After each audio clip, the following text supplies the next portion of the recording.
आपसे डिस्कशन का आगाज़ करते हैं। कैसे लगे इंडियन बॉलर्स आपको? अच्छी स्विंग मिल रही थी उनको इनिशियली, अब तो मूवमेंट हो रहा है लेकिन बाउंस भी बहुत नज़र आ रही है इस पिच में। नहीं, कल तो पिच ऐसी थी कि अगर ये पिच पाकिस्तान या किसी भारत या किसी और मुल्क में बनी होती तो आईसीसी ने इसका रगड़ा लगा देना था और उस पर बैन लगा देना था, उस पर 10,000 मतलब किस्म की चीज़ें हो जानी थी, फ़ाइन हो जाना था। इतनी ख़राब विकेट थी।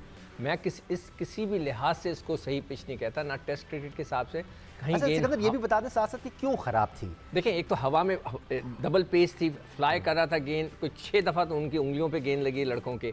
और इससे क्या मतलब, वो अनइवन बाउंस आप खेलने जा रहे हैं, आके उंगलियों पे लग रही है, तो सब लड़कों कभी बैठ रहा है, कभी बॉल उठ रहा है, अनइवन बाउंस। ज़्यादातर फ्लाई कर रहा था। ठीक है। और मैं यही सोच रहा था कि अगर हमारे पाकिस्तानी बॉलर्स, उन्होंने भी यही कहा कि अगर पाकिस्तानी बॉलर्स का उन्होंने जिक्र करना शुरू कर दिया जो गेंद फ्लाई कर दी, इसलिए कि जब इंडियन चलें वो तो बेचारे थोड़े से, और उनको वो खेल भी अजीब व गरीब रहे थे। जो उनका एक ओपनर था क्या नाम था उसका, बेल बर्नी, वो जो है पहले तो वो थोड़ा एक लगी, उसको 2 लगी, उसके बाद वो नीचे ही उतर गया, विकटें छोड़कर ऐसे किया, वो बोल्ड हो गया। तो वो ये उस बेचारे का कोई कसूर नहीं था, पिच ही ऐसी ख़तरनाक थी।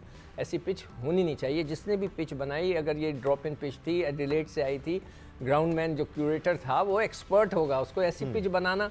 मुझे तो डर लग रहा है अगर पाकिस्तान और इंडिया के मैच में, इसलिए कि इंडियंस उनके बॉलर से घबराए हुए थे। अंदर आपके पॉइंट ऑफ व्यू में क्या होना चाहिए? आप देखिए, अबरार को तो शायद हम थोड़ी देर के लिए साइड पर रख देते हैं, बिकॉज अगर प्लान का हिस्सा होते तो पहले ही खिला देते। अभी इस वक्त कॉन्फिडेंस भी नहीं होगा कप्तान को कि उसको खिलाएं, कैसे नहीं खिलाएं।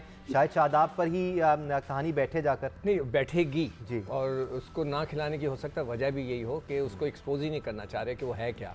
हम सब देख रहे हैं ना, या तो फारिग है, हम कहेंगे फारिग फ़ायदा नहीं है, या तो बहुत अच्छा होगा। तो वो अगर बहुत अच्छा होगा तो जगह गई शादाब की। तो एक ये भी पॉइंट है।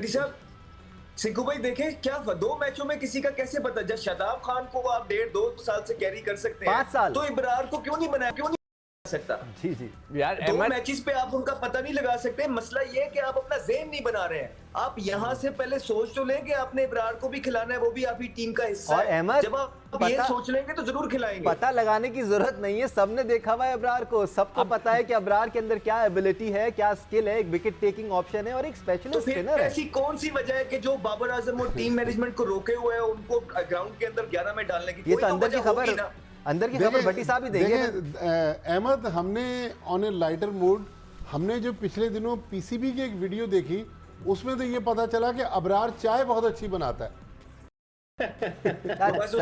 पीसीबी ने रिलीज की है। जी, करोड़ों की आबादी से 15 लड़के सेलेक्ट होते हैं।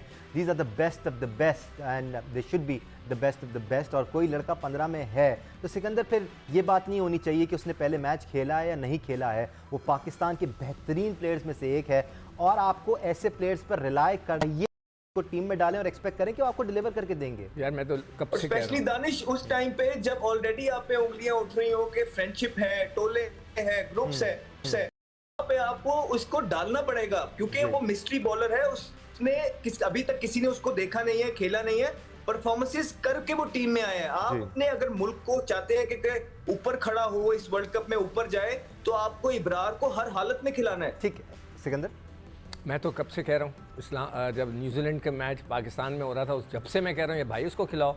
उसने 2 मैच खेले हैं, 8 ओवर कराए हैं, 5 की उसकी इकॉनमी है, मगर उसको खिलाते ही नहीं है। मैंने अब तो वजह बता दी आपको। मेरे हिसाब से एक 4 फास्ट बॉलर ही खेलेंगे। फिर जब फास्ट बॉलर की बात आ जाती है तो वो लड़का जो डोमेस्टिक खेलता है, मैं कल पूरे डोमेस्टिक सीज़न का रिकॉर्ड निकाल के देख रहा था, मुझे शर्म आ रही थी। साइम अयूब ने खेला है, इब्रार ने 1 मैच खेला है और किसी ने मैच खेला ही नहीं है। हमारा कोई प्लेयर डोमेस्टिक आज़म ट्रॉफी का मैच ही नहीं खेला। ये आलम है हमारा। और एक और आलम बता दूं, बड़ा इंपॉर्टेंट है सिक्कू भाई, sorry to cut you off. अभी कल ही मैं सुन रहा था, किसी ने बोला है कि हमारे प्लेयर फिजियो से रेस्ट लिखवा लेते हैं, जो कि इंजर्ड होते भी नहीं है, और रेस्ट लिखवा लेते हैं डोमेस्टिक ना खेलने के लिए जी। और फिजियो भी उनको रेस्ट लिख लेता है। यही नहीं है अहमद, जो बातें आती रहती हैं, बहुत सारी बातें हैं जो की जा सकती हैं, बट अगेन हमारी कोशिश होती है कि टीम करते हैं कि वो प्रोफेशनलिज्म का मुजाहरा करें। हम भी